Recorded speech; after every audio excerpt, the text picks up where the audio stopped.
Nag-iwan ng matinding pinsala ang bagyong Pepito sa mga lugar na dinaanan nito, kabilang ang bayan ng Panganiban sa Catanduanes, kung saan una itong naglandfall. Narito ang balita ni Regine Eco.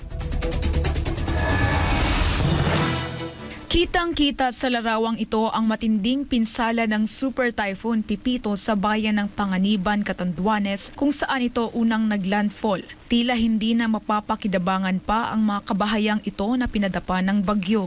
Dahil sa malakas na hangin at ulan, nilipad naman ang bubong ng mga ito at kita rin ang pagbagsak ng poste ng kuryente. May ilang puno rin ng niyog ang tumumba habang ang ilan ay bumaliktad ang mga dahon.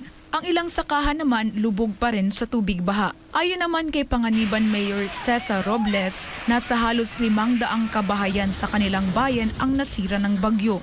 Ngayong unti-unti nang gumaganda ang panahon sa lugar, patuloy ang kanilang isinasagawang clearing operation. Bukod sa Panganiban, nag-iwan rin ng matinding pinsala sa bayan ng Gigmoto at Bagamanok ang bagyong Pepito.